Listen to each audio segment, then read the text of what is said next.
الحمد لله نحمده ونستعينه ونستغفره ونعوذ بالله من شرور أنفسنا ومن سيئات أعمالنا من يهده الله فلا مضل له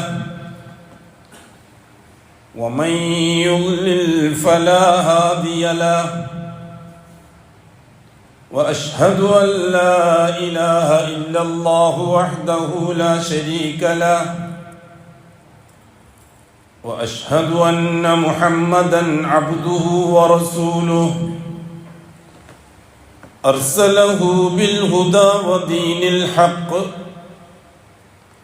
ليظهره على الدين كله ولو كره المشركون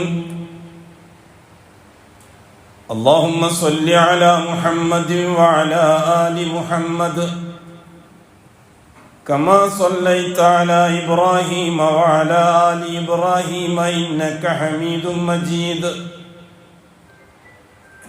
اللهم بارك على محمد وعلى آل محمد كما باركت على إبراهيم وعلى آل إبراهيم في العالمين إنك حميد مجيد عباد الله أوصيكم ونفسي أولا بتقوى الله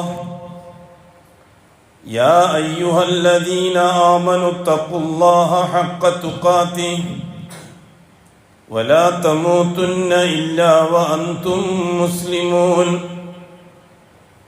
يا أيها الذين آمنوا اتقوا الله وقولوا قولا سديدا يصلح لكم أعمالكم ويغفر لكم ذنوبكم ومن يطع الله ورسوله فقد فاز فوزا عظيما يا أيها الناس اتقوا ربكم الذي خلقكم من نفس واحدة وخلق منها زوجها وبث منهما رجالا كثيرا ونساء واتقوا الله الذي تساءلون به والأرحام إن الله كان عليكم رقيبا أما بعد فإن أصدق الحديث كتاب الله وخير الهدي هدي محمد صلى الله عليه وسلم وشر الأمور محدثاتها وكل محدثة بدعة وكل بدعة ضلالة وكل ضلالة في النار അല്ലാഹുവിൻ്റെ സത്യവിശ്വാസികളായ അടിമകളെ, തഖ്വയുള്ളവരായി ജീവിക്കുകയും അതുവഴി ദുനിയാവിലും ആഖിറത്തിലും അല്ലാഹു പൊരുത്തപ്പെടുന്ന ജീവിതം സമ്പാദിക്കുകയും ചെയ്യണമെന്ന് ആദ്യമായി എന്നോടും തുടർന്ന് നിങ്ങൾ ഓരോരുത്തരോടും വസിയ്യത്ത് ചെയ്യുന്നു. അല്ലാഹു സുബ്ഹാനഹു വ തആല ഓരോ കാലഘട്ടങ്ങളിലെയും ചരിത്രത്തെ വെച്ചുകൊണ്ട് നമുക്ക് അഅ്മാല് പഠിപ്പിക്കുകയാണ്. ഹസ്രത്ത് ഇബ്രാഹിം അലൈഹിസ്സലാത്തു വസ്സലാമിനെയും ഇബ്രാഹിമുമായി ബന്ധപ്പെട്ട സംഭവങ്ങളെയും മനസ്സിലാക്കി തരാൻ അള്ളാഹു മാസങ്ങളിൽ നിന്ന് ദുൽഹജ്ജ് മാസത്തെ തിരഞ്ഞെടുത്തു. എന്നിട്ട് ദുൽഹജ്ജ് മാസവുമായി ആ അമലിനെ അള്ളാഹു ബന്ധിപ്പിച്ചു. ഹജ്ജ് വരുമ്പോഴെല്ലാം നമുക്ക് ഓർമ്മയിലേക്ക് വരിക ഇബ്രാഹിം അലൈഹിസ്സലാത്തു വസ്സലാം ആയിരിക്കും. ഇബ്രാഹിം അലൈഹിസ്സലാത്തു വസ്സലാം ഇറാഖിൽ കുട്ടിക്കാലം കഴിച്ചു കൂട്ടിയത്, അത് കഴിഞ്ഞിട്ട് പ്രായമെത്തി ചെറുപ്പക്കാരനായി ദഅവത്തിന്റെ ജോലി ആരംഭിച്ചു, നുബുവത്ത് കിട്ടി, സമൂഹം ബഹിഷ്കരിച്ചു, ഇറാഖിൽ നിന്ന് സിറിയയിലേക്ക് യാത്രയായി, ഹിജ്റ പോയി. സിറിയയിൽ കുറെ കാലം ജീവിച്ചു. കുടുംബജീവിതം അവിടെ നിന്നാണ് തുടങ്ങുന്നത്. ഹാജറ ഇസ്മായിലിനെ പ്രസവിക്കുന്നു, സാറ ഇസ്ഹാക്കിനെ പ്രസവിക്കുന്നു. പിന്നെ ഉണ്ടാകുന്ന പ്രശ്നം ദഅവത്തുമായി ബന്ധപ്പെട്ടതല്ല, കുടുംബവുമായി ബന്ധപ്പെട്ടതാ. അള്ളാഹു പഠിപ്പിക്കുകയാണ് നമ്മളെ, മുഹമ്മദി ഉമ്മത്തിനെ, ഒരു മുഅ്മിനിന്റെ ജീവിതയാത്ര. അടുക്കള തൊട്ട് അങ്ങാടി വരെ, അങ്ങാടി തൊട്ട് അന്താരാഷ്ട്രം വരെ. ഭൂമി തൊട്ട് ആകാശം വരെ, ദുനിയാവ് തൊട്ട് ആഖിറം വരെ ഒരു മുഅ്മിനിന്റെ യാത്രാപഥം മനസ്സിലാക്കി തരികയാണ് അല്ലാഹു തആല പ്രവാചകന്മാരെ വെച്ചുകൊണ്ട്. കുടുംബ പ്രശ്നങ്ങൾ രൂക്ഷമായി അള്ളാഹുവിന്റെ കൽപ്പന വന്നു ഒരു കുടുംബത്തെ മക്കയിൽ കൊണ്ടുപോയി പാർപ്പിക്കാൻ. അതേ ചരിത്രത്തെ അള്ളാഹു വേറൊരു വഴിക്ക് തിരിക്കുകയാണ്. അത് സബബായി അള്ളാഹു തആല കുടുംബത്തെ വെച്ചു എന്ന് മാത്രം. അള്ളാഹു തആല കാരണങ്ങളെ ഉണ്ടാക്കി കാര്യങ്ങൾ പഠിപ്പിക്കുകയാണ്. അടുക്കള പ്രശ്നമാണ് യാത്രക്ക് വേണ്ടി തയ്യാറാക്കാൻ അള്ളാഹു കൽപ്പിക്കുന്നത്. എന്താണ് അള്ളാഹു ഉദ്ദേശിക്കുന്നത് അള്ളാഹുവിന് മാത്രമേ അറിയുള്ളൂ. അള്ളാഹു വലിയ ഹിക്മത്തുള്ളവനാണ്. ആ പേരും പറഞ്ഞിട്ടാണ് ഇബ്രാഹിം അലൈഹി സ്വലാത്തു വസ്സലാമിനെയും ഹാജറയെയും ഇസ്മായിലിനെയും മക്കയിലെത്തിക്കുന്നത്. മക്കയിലെത്തിയപ്പോൾ ഇബ്രാഹിം അലൈഹി സ്വലാത്തു വസ്സലാമിന്റെ ഹിജറ അവസാനിച്ചു. പിന്നെ സിറിയയിലേക്കും മക്കയിലേക്കും സിറിയയിലേക്കും മക്കയിലേക്കും അങ്ങോട്ടും ഇങ്ങോട്ടും അള്ളാന്റെ കൽപ്പന അനുസരിച്ച് പോവുക വരിക. സിറിയയിൽ പോകുക, അവിടെ തൗഹീദിന്റെ ദഅവത്ത് നടത്തുക. മക്കയിൽ വരിക, അവിടെ തൗഹീദിന്റെ ദഅവത്ത് നടത്താൻ മനുഷ്യരാരുമില്ല. വരും തലമുറകൾക്ക് വേണ്ടി തൗഹീദിന്റെ ദഅവത്തിന് അസ്ഥിവാരം ഉണ്ടാക്കുക. അല്ലേ? ഇബ്രാഹിം അലൈഹി സ്വലാത്തു വസ്സലാമിന് മക്കയിൽ എന്താണ് ജോലി? ആരാ ഉള്ളത് അവിടെ? ആ ഭാര്യയും മോനും അല്ലാതെ വേറെ ആരാ ഉള്ളത്? അല്ലെ? ഇബ്രാഹിം അലൈഹി സ്വലാത്തു വസ്സലാം അള്ളാഹുവിനോട് പറഞ്ഞ വിഷയം അള്ളാഹ് നമുക്ക് പറഞ്ഞു തരുന്നില്ല. റബ്ബി ഇന്നി അസ്കൻതു മിൻ ദുർരിയ്യതി ബിവാദിൻ ഗൈരി ദി സറഇൻ ഇൻദ ബൈതിക്കൽ മുഹറം. അള്ളാഹുവെ, ഒരു പുല്ല് പോലും മുളക്കാത്ത താഴ്വരയിൽ ഞാൻ എൻ്റെ കുടുംബത്തെ താമസിപ്പിച്ചിരിക്കുകയാണ് നിന്റെ കൽപ്പന അനുസരിച്ച്, നിന്റെ ഹറം ഭൂമിയുടെ അടുത്ത് പരിസരത്ത്. ഇൻദ ബൈതിക്കൽ മുഹറം, നിന്റെ ഹറം, നീ ഹറമായി ഭൂമിയെ സൃഷ്ടിച്ച നാളു മുതലേ ഹറമായി നീ നിശ്ചയിച്ച ഈ ഭൂമിയുടെ പരിസരത്ത് ഞാൻ എൻ്റെ കുടുംബത്തെ പാർപ്പിച്ചിരിക്കുകയാണ്. അല്ലാഹ്, നീ സംരക്ഷിച്ചോളണം എൻ്റെ ഭാര്യയെയും മോനെയും. ഈ നാട്ടിലെ നീ ഭാവിയിലേക്കുള്ള ചരിത്രത്തിന്റെ നാടാക്കി മാറ്റണം അല്ലാഹുവേ. അല്ലെ? അവർ തന്നെ ദുആ ചെയ്തത്. അല്ലാഹുവേ, അഫിദത്തൻ മിനൻ നാസി തഹ്വി ഇലൈഹിം റബ്ബനാ വബഅഥ് ഫീഹിം റസൂലൻ മിൻഹും. ഒരു റസൂലിനെ ഇവരൊക്കെ ഈ കുടുംബത്തിൽ നിന്ന് നീ ഉണ്ടാക്കിയെടുക്കണം. എന്നിട്ട് ലോകത്തുള്ള മനുഷ്യരെ മുഴുവനും മനസ്സ് ഈ നാട്ടിലേക്ക് നീ അടുപ്പിക്കണം. നിങ്ങൾ ആലോചിച്ച് ഇന്നത്തെ കാലഘട്ടവുമായിട്ട് ആ ദുആ ഒന്ന് ബന്ധിപ്പിച്ചു നോക്കിയേ. എന്താണ് ആ ദുആ? അല്ലാഹുവേ, നീ ആക്കണം അഫ്ഇദത്തൻ മിനൻ നാസ്, മനുഷ്യരുടെ ഉള്ളകത്തെ, ഹൃദയത്തെ നീ ആക്കണം. തഹ്വി ഇലൈഹിം, ഏത് ഭൂലോകത്ത് ജീവിച്ചാലും തരി അവിടെ മനസ്സെപ്പോഴും ഈ നാട്ടിലേക്ക് ആക്കണം. അല്ലേ? കൊല്ലംപാടിക്കാരായ നമ്മൾ ഈ മനസ്സിപ്പോഴും ഉള്ളത് അവിടെയാണല്ലോ. എന്നും നോക്കിക്കൊണ്ടിരിക്കുന്നത് എന്താണ്? ഉംറന്റെ വിഷയം എന്തായി? ഉംറന്റെ നിയമം എന്തായി? ഹജ്ജ് വരുമ്പോൾ ഹജ്ജ് എന്തായി? ഓരോരുത്തരും ഇനി ഒരു താക്കത്തും ഇല്ലാത്ത ആളും നോക്കുന്നത് തന്നെയാണ്. അല്ലേ? ഉംറന്റെ ഒരു റിപ്പോർട്ട്, വാർത്താ മാധ്യമങ്ങൾ റിപ്പോർട്ട് കണ്ട ഏതൊരാളും പെട്ടെന്ന് നോക്കും, ആണായാലും പെണ്ണായാലും, എന്തായി ഉംറക്ക്? ഇതിനേക്കാൾ വലിയ ദിനുൽ ഇസ്ലാമിന്റെ കറാമത്ത്, ഇതിനേക്കാൾ വലിയ വേറെന്ത് വേണം? നമുക്കതന്നെ ചിന്തിച്ചാൽ പോരെ. എന്നിട്ട് അല്ലാഹു ബഹുമാനപ്പെട്ട ഇബ്രാഹിം അലൈഹി സ്വലാത്തു വസ്സലാം ദുആ ചെയ്യുന്നത് എന്താ? ഒരു പുല്ല് പോലും മുളക്കാത്ത സ്ഥലം എന്ന് ആദ്യം പറഞ്ഞു. ബിവാദി, ഈ താഴ്വര. ഗൈരി ദി സറഇൻ, ഒരു പച്ച പുല്ല് മുളക്കാത്ത താഴ്വര. അതാണ് എന്റെ അർത്ഥം. ഈ താഴ്വരയിലാണ് ഞാൻ എൻ്റെ മോനെയും ഭാര്യയും താമസിപ്പിച്ചിരിക്കുന്നത്. എന്നിട്ട് അവിടെ നിന്നിട്ടാണ് ദുആ ചെയ്യുന്നത്. എന്താണെന്നറിയോ? ഭൂലോകത്ത് എന്തെല്ലാം പഴവർഗ്ഗങ്ങളുണ്ടോ അതൊക്കെ ഈ നാട്ടുകാരെ നീ തീറ്റിക്കണമെന്ന്. സമറാത്ത്, അല്ലേ? പഴങ്ങൾ, സമറാത്ത് മൊത്തത്തിലാ പറഞ്ഞിരിക്കുന്നത്. ഏതാണത്? ആ മക്കത്ത് കാക്കി മാർക്കറ്റ് വെച്ചിട്ട് മാർക്കറ്റ് ഉണ്ട് മക്കയിൽ. 5-6 കിലോമീറ്റർ സഞ്ചരിച്ച ടാക്സിക്ക് പോയ കാക്കി മാർക്കറ്റ്. അജീബ്, അല്ലാഹു അക്ബർ വലില്ലാഹിൽ ഹംദ്. ആ മാർക്കറ്റ് ഫ്രൂട്ട്സിന്റെ മാർക്കറ്റ് എന്ന് പറഞ്ഞു കഴിഞ്ഞാൽ ചിലപ്പോൾ നമ്മളൊരു ജില്ലയോളം പോലും എന്തെല്ലാം ആയിട്ട് പ്ലാസ്റ്റിക് കൊണ്ടെങ്ങനെ ഉണ്ടാക്കി വെച്ച സാധനം തോന്നിപ്പോകും കണ്ടാൽ. എന്തൊരു മനോഹരമായ കളർ, എന്തൊരു നിറം, എന്തെല്ലാം ഐറ്റംസ്, പഴങ്ങൾ. തൊട്ടപ്പുറത്ത് പോയ പച്ചക്കറികൾ, തൊട്ടപ്പുറത്ത് പോയ ആടുമാടുകൾ, എല്ലാം ഒറ്റ മാർക്കറ്റിൽ. അല്ലാഹു അക്ബർ. 4000 കൊല്ലം മുമ്പ് ഹസ്രത്ത് ഇബ്രാഹിം അലൈഹി സ്വലാത്തു വസ്സലാം ദുആ ചെയ്യുമ്പോൾ പഴം പോയിട്ടൊരു പച്ച പുല്ല് പോലും ആ നാട്ടിലില്ല. ഇതൊക്കെ കണ്ണുകൊണ്ട് കണ്ടിട്ടും ചില മാനസിക രോഗികൾക്ക് മനസ്സിലാവൂല. അങ്ങനെയാണ് അല്ലാഹു തആല മുത്തഖീങ്ങൾക്ക് വെച്ചതാണ് ദൃഷ്ടാന്തങ്ങൾ. യുക്തിവാദികൾക്ക് വെച്ചതാണോ ദൃഷ്ടാന്തങ്ങൾ? നിരീശ്വരവാദികൾക്ക് വെച്ചതാണോ ദൃഷ്ടാന്തങ്ങൾ? മുത്തഖീങ്ങൾക്കാണ് ദൃഷ്ടാന്തങ്ങൾ വെച്ചിരിക്കുന്നത്. ഉള്ള ഈമാൻ സ്ഥിരപ്പെടുത്തി കൊണ്ടുപോകാൻ വേണ്ടി. എന്നല്ലാതെ ഇല്ലാത്തവർക്ക് ഈമാൻ ഉണ്ടാക്കി തീർക്കാണെങ്കിൽ ഇത് ദൃഷ്ടാന്തം ഉപയോഗിക്കില്ല. കുട്ടനെ ഖുർആൻ നമ്മളെന്തിനാണ് യുക്തിവാദികളുമായിട്ട് വാദപ്രയോഗം നടത്തിയിട്ട് സമയം കളയുന്നത്? നിരീശ്വരവാദികൾ മാനസിക രോഗികൾ. ലഹും ഖുലൂബുൻ ലാ യഅഖിലൂന ബിഹാ, അവർക്ക് മനസ്സുണ്ട്, അവർക്ക് മനസ്സുകൊണ്ട് ചിന്തിക്കൂല. വലഹും ആദാനുല്ലാ യസ്മഊന ബിഹാ, ചെവിയുണ്ടവർക്ക് അത് കേൾക്കൂല. വലഹും അയ്യുനുല്ലാ യുബ്സിറൂന ബിഹാ, കണ്ണുണ്ടവർക്ക് കാണൂല. ഉലൈക കൽ അൻആം, രണ്ട് കാലിൽ നടക്കുന്നുണ്ടെങ്കിലും അവർ നാല് കാലുള്ളവരെ പോലെയാണെന്ന് അള്ളാഹ് പറഞ്ഞതാണ്. പിന്നെ എന്തിനാണ് നിരീശ്വരവാദി യുക്തിവാദിയിലും പിന്നാലെ പോയി സമയം കളയുന്നത്, പൈസയും കളയുന്നത്, ആരോഗ്യം കളയുന്നത്? അള്ളാഹ് പറഞ്ഞല്ലേ അവരെ പറ്റി, ഉലൈക കൽ അൻആം, അവർ നാക്കാലി മൃഗങ്ങളെ പോലെയാണ്. ബൽ, നാക്കാലി മൃഗങ്ങൾക്ക് പിന്നെയുണ്ട് ചില മര്യാദ. ഹും അദല്ല്, ആ നാക്കാലി മൃഗത്തേക്കാൾ അപകടമാണ് ഈ രണ്ട് കാലി മൃഗം എന്ന് അള്ളാഹ് പറഞ്ഞാൽ പിന്നെ ഓർ നന്നാക്കാൻ നിൽക്കുന്നത് എന്തിനാ? കൂട്ടരെ നന്നാക്കാൻ, ഖുർആൻ നന്നാക്കാൻ ആർക്കുള്ളതാണ്? ഹുദൻ ലിൽ മുത്തഖീൻ. ഈ ഖുർആൻ ആർക്കുള്ളതാണ്? ആർക്കാണ് ഖുർആൻ ഓതി കൊടുക്കേണ്ടത്? അതുകൊണ്ടാണ് നാം സലഫികളോട് സംസാരിക്കുന്നത്. സലഫികൾക്കുള്ളതാണ് ഖുർആൻ. ലാ ഇലാഹ ഇല്ലല്ലാഹ് മുഹമ്മദുർ റസൂലുള്ളാഹ് സലഫികൾക്കുള്ളതാണ്. അതുകൊണ്ടാണ് നാം സലഫികളോട് ചിലപ്പോൾ വിഷമത്തോടെ, ചിലപ്പോൾ സ്നേഹത്തോടെ, ചിലപ്പോൾ കടുകട്ടിയിൽ, ചിലപ്പോൾ സാവധാനത്തിൽ പറയേണ്ടി വരുന്നത്. അവർക്കാണ് കാര്യം മനസ്സിലാക്കാൻ അള്ളാഹ് വഴി തുറന്നു കൊടുത്തിരിക്കുന്നത്. അലിഫ് ലാം മീം ദാലിക്കൽ കിതാബ് ലാ റൈബ ഫീഹി, ഇത് അള്ളാന്റെ കിതാബാണ്, ഒരു സംശയം ഇതിലില്ല. ആർക്കുള്ളതാണ് കിതാബ്? ഹുദൻ ലിൽ മുത്തഖീൻ, മുത്തഖീങ്ങൾക്ക് വഴി കാണിക്കാനുള്ളതാണ്. നമ്മൾ മനസ്സിലാക്കി വെച്ചനുസരിച്ച് വഴി കണ്ടവരാണ് മുത്തഖീങ്ങൾ. പിന്നെ വഴി കണ്ടാൽ പിന്നെ വേറെ വഴി നോക്കേണ്ടിയില്ലല്ലോ അത് ചിന്തിച്ചു വെച്ചിരിക്കുന്നത്. അല്ല, മുത്തഖീങ്ങൾക്ക് വഴി കാണിക്കാനുള്ളതാണ്. മുത്തഖ്വയിലേക്ക് വരിക എന്നുള്ളത് അള്ളാന്റെ തൗഫീഖോടുള്ള സെലക്ഷനാണ്.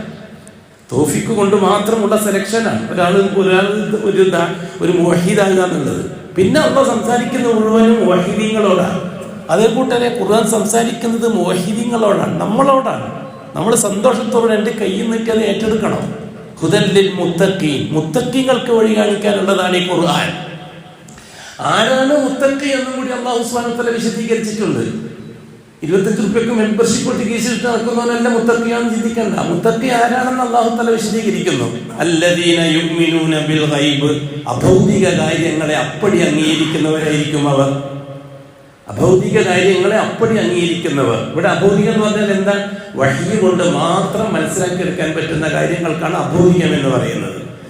പലരും മനസ്സിലാക്കി വെച്ചിരിക്കുന്ന അഭൗതികം എന്ന് പറഞ്ഞാൽ ഭൂമിക്കപ്പുറത്തുള്ളത് എന്നാണ്. ഭൂമിക്കപ്പുറത്തുള്ളത് അഭൗതികം എന്ന് പറയാം. ഭൂമിയിൽ അഭൗതികമില്ല, ഭൂമിയിലും ഉണ്ട് അഭൗതികം. വഹ്യ് കൊണ്ട് മാത്രം മനസ്സിലാകുന്ന വിഷയമാണ് അഭൗതികം. ഈസാ അലൈഹിസ്സലാത്തു വസ്സലാമിന്റെ ജന്മം തികച്ചും അഭൗതികമാണ്, അല്ലേ? വഹി കൊണ്ടല്ലാതെ, വഹിയുടെ ഇൽമിലൂടെ അല്ലാതെ ഈസാ നബിയുടെ ജന്മം മനസ്സിലാക്കാൻ നമുക്ക് സാധിക്കുമോ? ഏത് സയന്റിഫിക്കൽ, ഏത് ശാസ്ത്രീയ ഗവേഷണത്തിലൂടെയാണ് ഈസാ നബിയുടെ ജന്മത്തെ നമുക്ക് മനസ്സിലാക്കിയെടുക്കാൻ പറ്റുക? പിന്നെ ജൂതന്മാർ പറയും പോലെ ആരോപണം പറയണം മറിയമിനെ പറ്റി, മറിയം ബീവിയെ പറ്റി ആരോപണം വല്ലതും പറയേണ്ടി വരും. അപ്പൊ ഗൈബ് ഭൂമിയിൽ തന്നെയുണ്ട്. ബഹുമാനപ്പെട്ട യൂനുസ് നബി അലൈഹി സ്വലാത്തു വസ്സലാമിന്റെ മത്സ്യം അള്ളാഹു പറഞ്ഞതുകൊണ്ട് മാത്രമല്ലേ നമ്മളത് അംഗീകരിക്കുന്നത്? ഏത് തരത്തിലുള്ള ശാസ്ത്രം വെച്ചുകൊണ്ടാണ് യൂനുസ് നബി മത്സ്യത്തിന്റെ വയറ്റിൽ ദിവസങ്ങളോളം കടലിൽ താമസിച്ചത് തെളിയിക്കാൻ പറ്റുക? അത് അബോധിക്കുമല്ലേ തികച്ചും? അത് നമ്മൾ അംഗീകരിക്കുന്നത് എന്തുകൊണ്ടാണ്? വഹ്യിൻ പറഞ്ഞു തന്നുകൊണ്ട് മാത്രം. അല്ലാഹു പറഞ്ഞു, ഇതാണ് നമ്മുടെ പ്രമാണം. അല്ലാഹു പറഞ്ഞത്, റസൂലുള്ള പറഞ്ഞത്, റസൂലിന്റെ സഹാബാക്കൾ ജീവിച്ച് കാണിച്ചു തന്നത്. ഇതാണ് പ്രമാണം. അതിനപ്പുറം പല പ്രമാണങ്ങളില്ല. അതുപോലെ തന്നെ ഓരോ കാര്യങ്ങളും കേൾക്കി. കാബീലിന്റെ കാക്ക അല്ലേ, കാബീല് ഹാബീലിനെ കൊന്നു. ആദം നബിന്റെ മോൻ, മൂത്ത മോൻ, അതേപോലെ രണ്ടാമത്തെ മോനെ കൊന്നു. മയ്യത്ത് എന്താ ചെയ്യേണ്ടതെന്ന് മനസ്സിലാവാതെ കാബീൽ ഇങ്ങനെ ആത്മമിക്കാൻ, ഞാൻ സൂചിപ്പിച്ചിട്ടുണ്ടല്ലോ, ആദം അലൈഹിസ്സലാത്തു വസ്സലാം മക്കൾക്ക് 2 ജോലിയാണ് പഠിപ്പിച്ചത് റിസ്ക് നേടാൻ. കാബീലിനെ കൃഷിപ്പണി പഠിപ്പിച്ചു. കാടുകളിൽ നിന്ന് മനുഷ്യർക്ക് ഉപയോഗിക്കാൻ പറ്റുന്ന ചെടികൾ പറിച്ചു കൊണ്ടുവന്ന് നട്ട് വളർത്തി പിന്നെ ഉൽപാദനം നടത്തുക എന്നുള്ള രീതി എല്ലാം അല്ലാഹു റെഡിയാക്കി വെച്ചിട്ടുണ്ട്. ചക്ക, മാങ്ങ, തേങ്ങ ഇതെല്ലാം നേരത്തെ മനുഷ്യൻ വരുന്നതിന് മുമ്പ് തന്നെ തർത്തീവാക്കി വെച്ചിട്ടുണ്ട്. അത് ആവശ്യമുള്ളത് നമ്മൾ തിരഞ്ഞെടുത്തോളണം. അങ്ങനെ തിരഞ്ഞെടുത്തു പൂർവികന്മാരായ കർഷകന്മാർ. തെങ്ങ് തിരഞ്ഞെടുത്തു, നമ്മളിപ്പോൾ തേങ്ങ. മാവ് തിരഞ്ഞെടുത്തു, മാങ്ങ. അതേ അവസരത്തിൽ കാഞ്ഞിരക്കായാരും തിരഞ്ഞെടുത്തില്ല, കാഞ്ഞിരക്കായായിരിക്കും വേണ്ട. അങ്ങനെ അല്ലാഹു സുബ്ഹാനഹു വ തആല ആദം അങ്ങനെ തന്നെയല്ലേ പറഞ്ഞിരിക്കുന്നത്, ലക്കും ഫിൽ അർളി മുസ്തഖറുൻ വ മതാഅ. തിന്നാനും കുടിക്കാനുള്ള സാധനങ്ങളൊക്കെ ഞാൻ തർത്തീബാക്കിയിട്ടുണ്ട്, താമസിക്കാനുള്ള സൗകര്യം തർത്തീബാക്കിയിട്ടുണ്ട്, നിങ്ങൾ പോയിട്ടൊന്ന് മെനക്കെട്ടാൽ മതി. അതല്ലേ ആദമിനോട് പറഞ്ഞിരിക്കുന്നത്. അങ്ങനെ കാബീലിന്റെ മോനെ, മൂത്ത മോനെ അത് പഠിപ്പിച്ചു. കാടുകളിൽ നമുക്ക് തിന്നാൻ പറ്റുന്ന പഴവർഗ്ഗങ്ങളും കായ്കനികളൊക്കെ എന്താണ് അത് പറിച്ചുകൊണ്ട് ഇതിൽ പാകം ചെയ്ത് തിന്നു നോക്കുക. രസം തോന്നിയാൽ പിന്നീട് വീണ്ടും പറിക്കുക. അപ്പം പിന്നെ വിത്തുണ്ടാക്കുക, എന്നിട്ട് ആ കൃഷി നടത്തുക. അങ്ങനെ കാബീൽ കർഷകനായി. രണ്ടാമത്തെ മോൻ ഹാബീലിനെ പഠിപ്പിച്ചത് ആട്ടിനെ മേയ്ക്കുക എന്നുള്ള ജോലിയാണ്. കാടുകളിൽ മൃഗങ്ങൾ ഇഷ്ടം പോലെ ഉണ്ട്. അത് ഏതെല്ലാം പറ്റും ഏതെല്ലാം പറ്റൂല എന്ന് അള്ളാഹു തആല സെലക്ട് ചെയ്ത് കൊടുത്തിട്ടുണ്ട്. ആകാശലോകത്ത് വെച്ച് പഠിപ്പിച്ച വിഷയം അതാണ്. ആകാശത്തിൽ വെച്ച് ഇൽമ കൊടുത്തില്ലേ? ഞാൻ നന്നേ പറഞ്ഞിട്ടുണ്ട്. സാങ്കേതിക ജ്ഞാനമാണ് അന്ന് കൊടുത്ത ഇൽമ. ശരീരത്തിന്റെ ശരഈയായ മതപരമായ വിജ്ഞാനമല്ല അന്ന് ആദം നബിക്ക് പഠിപ്പിച്ചു കൊടുത്തത്. സാങ്കേതിക വിജ്ഞാനമാണ്. ഭൂമിയിലെത്തിയാൽ എന്തെല്ലാം തിന്നാൻ, എന്തെല്ലാം കുടിക്കുക, എന്തെല്ലാം സാധനം, ഇതെല്ലാം അതാണ് അന്ന് പ്രദർശിപ്പിച്ചത്. മലായിക്ക മലക്കുകളുടെ സമ്മേളനത്തിൽ പ്രദർശിപ്പിച്ചു എന്ന് പറഞ്ഞില്ലേ ഈ സാധനങ്ങളൊക്കെയാണ്. അന്നാ മനസ്സിലാക്കിയതിനെ വേട്ടയാടി പിടിച്ച് കാടുകളിൽ നിന്ന് കൊണ്ടുവന്ന് അത് പറ്റിയത് ആടിനെ പറ്റിയതാണെന്ന് അറിഞ്ഞു. ആടിനെ ഭക്ഷിക്കാൻ തുടങ്ങി. അതേപോലെയുള്ള മൃഗങ്ങൾ, പിന്നെ പന്നിയെ പോലെയുള്ളതിനെ ഒഴിവാക്കാൻ അള്ളാന്റെ കൽപ്പന വന്ന് ഒഴിവാക്കി. പിന്നെ ആ ആട് പോലെയുള്ള എളുപ്പത്തിൽ മെരിക്കുന്ന ജീവികളെ മേയ്ക്കാനും കൃഷി ചെയ്യാനും ആട്ടിന്റെ ഫാം നടത്താനും ഉള്ള ആദം അലൈഹിസ്സലാം ഹാബീലിനെ പഠിപ്പിച്ചു. ഇതല്ലേ നമുക്ക് പഠിപ്പിച്ചു തന്നിരിക്കുന്ന വിഷയം. ഈ രണ്ട് വിഷയങ്ങളും ചെയ്ത് കാബീൽ ഹാബീലിനെ കൊന്നു. ആട്ടിനെ മേയ്ക്കാൻ വേണ്ടിയിട്ട് പോയപ്പോൾ സംഭവങ്ങൾ നിങ്ങൾക്ക് അറിയാൻ പറ്റുമെങ്കിൽ ഇപ്പോൾ അത് പറയാൻ പറ്റ സമയമല്ല. ആ കൊല നടത്തി ഒരു മരത്തിന്റെ ചോട്ടിൽ ഹാബീലിന്റെ മയ്യത്ത് കിടക്കുക. കാബീലായ കൊലയാളി ഇങ്ങനെ ഇരിക്കുകയാണ്. എന്താ ചെയ്യേണ്ടതെന്ന് മനസ്സിലാകുന്നില്ല. മനുഷ്യ ചരിത്രത്തിലെ ആദ്യത്തെ മരണമാണത്. ആദം അലൈഹിസ്സലാം നബിയാണ്. നബിന്റെ അറിവോടുകൂടിയാണ് ആ മരണം നടന്നതെങ്കിൽ അള്ളാഹുവിൽ നിന്ന് വഹ്യി വരട്ടായിരുന്നു. എന്താ ചെയ്യേണ്ടത്, ശേഷക്രിയ എന്താ ചെയ്യേണ്ടത്, എന്താണ് ചെയ്യേണ്ടതെന്ന് മനസ്സിലാവാതെ കറങ്ങുകയാണ് കാബീൽ. ഈ സമയത്താണ് അല്ലാഹു സുബ്ഹാനഹു വ തആല സംവിധാനം ഉണ്ടാക്കി കൊടുക്കുന്നത്. അതാണ് ഖുർആൻ സൂറത്തുൽ മൈദയിൽ പറഞ്ഞത്, ഫബഅസല്ലാഹു ഗുറാബൻ, അല്ലാഹു തആല ഒരു കാക്കയെ നിയോഗിച്ചു. യബ്ഹസു ഫിൽ അർദ്, ആ കാക്കക്കൂട്ടത്തിൽ ഒരു കാക്ക ചാകുകയും ആ ചത്ത കാക്കക്ക് വേണ്ടി ജീവിച്ചിരിക്കുന്ന കാക്കകൾ അതിന്റെ ചുണ്ടുകൊണ്ട് മണ്ണ് കൊത്തി കുഴിയുണ്ടാക്കി. യബ്ഹസു ഫിൽ അർദ്. ഇനി അതിന് സയൻസ് അർത്ഥം വെക്കാൻ നമുക്ക് ഹെലികോപ്റ്റർ എന്ന് പറഞ്ഞ അർത്ഥം ഉദ്ദേശിച്ചത് കാക്കയല്ല. കാക്കനെ പോലത്തെ ഹെലികോപ്റ്റർ വന്നെന്ന് അർത്ഥം വെച്ചിട്ട് കൊളാക്കണ്ട. അങ്ങനെ കുറച്ച് ആൾക്കാരുണ്ട്. ഭൗതികമായിട്ട് ഖുർആനെ മനസ്സിലാക്കി കൊടുക്കാൻ മെനക്കെടുന്ന വിരാന്തന്മാർ. എന്ത് വിരാന്താണ്? അതിന്റെ ആവശ്യം എന്താ? നമുക്ക് അള്ളാഹുവിന്റെ ഖുർആൻ ജനങ്ങൾക്ക് മനസ്സിലാക്കി കൊടുക്കാൻ നമ്മുടെ ബുദ്ധി എന്തിനാ? അള്ളാഹു പറഞ്ഞത് നേർക്ക് നേരങ്ങ് പറഞ്ഞു കൊടുത്താൽ പോരെ.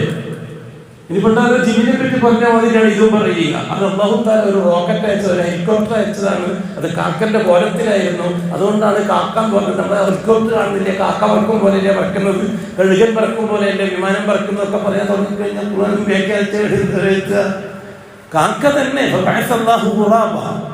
അള്ളാഹു ഒരു കാക്കയെ നിയോഗിക്കുന്നു. യുബ്ഹസു ഫിൽ അർദ്, ഭൂമിയിൽ ആ കാക്ക തന്റെ ചുണ്ടുകൊണ്ട് കൊത്തി കുഴിയുണ്ടാക്കുന്നു.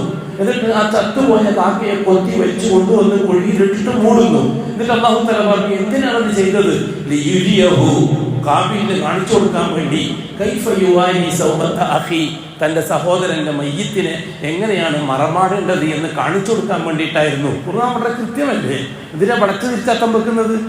ഉത്സാര വ്യാഖ്യാനക്കാർ പറയും പോലെയും സയൻസ് വ്യാഖ്യാനക്കാർ രണ്ടു കൂട്ടക്കാരാണ്. ഖുർആന്റെ രണ്ട് രീതിയാണ്. ഒന്ന് ഉത്സാര വ്യാഖ്യാനം. സൂഫി തരീക്കത്ത് തലയിൽ കയറിയിട്ട് കൊടിയ കുഫറും കൊണ്ട് കിടക്കുന്ന ഒരു പാർട്ടിയുണ്ട് കേരളത്തിൽ.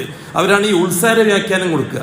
ഖുർആനിൽ ഒരു ഉള്ളുണ്ട്, ആ ഉള്ളി നമ്മളെ ഷെയ്ഖിനെ അറിയുള്ളൂ. അതുകൊണ്ട് ബയ്യത്ത് ചെയ്തിട്ട് ഷെയ്ഖിനെ പിടിച്ചാലേ ഖുർആൻ മനസ്സിലാവുള്ളൂ. ഉസ്താദ്മാർത്ത് പോയിട്ട് പഠിച്ചിട്ടൊന്നും കാര്യമില്ല എന്ന് പറയുന്ന ഒരു അത് വേറൊരു വിരാന്തന്മാര്, ഉത്സാര വ്യാഖ്യാനക്കാർ. പിന്നെ ഒരു കൂട്ടക്കാർ പുറസാര വ്യാഖ്യാനം. എന്താ പറയുക? ഉത്സാര വ്യാഖ്യാനം, പിന്നെ പുറസാര വ്യാഖ്യാനം. അതായത് ഭാഗ്യമായിട്ടേ നമുക്ക് അറിയുള്ളൂ. കാക്ക എന്ന് പറഞ്ഞാൽ നമുക്കിന്റെ രഹസ്യം അറിയില്ല. നമ്മൾ ഹെലികോപ്റ്റർ എന്ന് കരുതിയാൽ മതി. അതാണ് പുറസാര വ്യാഖ്യാനം. ഇത് രണ്ടും അപകടമാണ്. അതിന്റെ മധ്യത്തിലാണ് ഇസ്ലാം. അല്ലാഹു സുബ്ഹാനഹു വ തആല വളരെ കൃത്യമായിട്ട് പറഞ്ഞു, ലിയുരിയഹു കൈഫ യുവാരി സൗഅത അഖി. അവിടെ നിൽക്കുക, അല്ലാഹ് പറഞ്ഞെടുത്ത് നിൽക്കുക. തന്റെ സഹോദരന്റെ മയ്യത്ത് എങ്ങനെ അടക്കേണ്ടതെന്ന് പഠിപ്പിക്കാൻ വേണ്ടിയിട്ടായിരുന്നു ഞാനത് ചെയ്തത് എന്ന്. ഈ രീതിയിൽ ഇത് കണ്ട കാഴ്ച കാബീൽ കാണുന്നു. കാബീൽ ഒരു കുഴിയെടുക്കുന്നു, തന്റെ സഹോദരന്റെ മയ്യിത്ത് കുഴിയിൽ അടക്കം ചെയ്യുന്നു. എന്നിട്ട് അല്ലാഹു സുബ്ഹാനഹു വ തആല പറഞ്ഞെന്താണെന്നറിയുമോ? ഖാല യാ വൈലത അഅജസ്തു അൻ അകൂന മിസ്ല ഹാദൽ ഖുറാബ്. ഖാല യാ വൈലത അഅജസ്തു അൻ അകൂന മിസ്ല ഹാദൽ ഖുറാബ് ഫഅസ്ബഹ മിനൻ നാദിമീൻ. കാബീൽ ഇങ്ങനെ സ്വന്തം കരഞ്ഞു പറയാൻ തുടങ്ങി. യാ വൈലത, എന്റെ നാശമേ, എന്റെ ബുദ്ധികേടെ, എന്റെ കുറവേ, എന്റെ കുറ്റമേ, എന്റെ ബലഹീനതയെ, ഞാൻ അശക്തനായി പോയല്ലോ. ഈ കാക്കക്കുള്ള ബുദ്ധിയും കൂടി എനിക്കില്ലാതെ പോയല്ലോ. ഈ കാക്കയെ പോലെയും കൂടി ഞാനായില്ലല്ലോ. അദ്ദേഹം വളരെയധികം ഖേദമുള്ളവനായി. നാദി എന്ന് പറഞ്ഞാൽ ദുഃഖിക്കുന്നവൻ, വളരെ ദുഃഖമുണ്ടായി. ഇത് നമുക്ക് മനസ്സിലാക്കുന്നത് എങ്ങനെയാണ് മനസ്സിലാക്കേണ്ടത്? അത് സയന്റിഫിക്കലായിട്ട് ഇങ്ങനെയാണ് മനസ്സിലാക്കാൻ പറ്റുക. അള്ളാഹ് പറഞ്ഞു, നമ്മൾ അംഗീകരിക്കുന്നു. അങ്ങനെ ഓരോ സംഭവം എടുക്കുകയും സാലിഹ് നബി അലൈഹി സ്വലാത്തു വസ്സലാമിന്റെ ഒട്ടകത്തെ എടുക്കുകയും അസ്ഹാബുൽ ഫീലിന്റെ പിന്നെ അബാബിൽ പക്ഷിക്കൂട്ടത്തെ എടുക്കുകയും ഇതൊക്കെ അള്ളാഹ് പറഞ്ഞു നമ്മൾ അംഗീകരിക്കുന്നു. അതിനപ്പുറത്തേക്ക് വ്യാഖ്യാനിക്കാൻ കേട്ടാൽ നമ്മുടെ ഷഹാദ ബാത്തിലാവും. അത് വളരെ ശ്രദ്ധിക്കേണ്ട വിഷയമാണ്. നമ്മുടെ ഷഹാദ ബാത്തിലാകുന്ന വിഷയമാണ്. അപ്പൊ ഹുദൽ ലിൽ മുത്തഖീൻ, മുത്തഖീങ്ങൾക്ക് ഹിദായത്തുള്ളതാണ് ഖുർആൻ.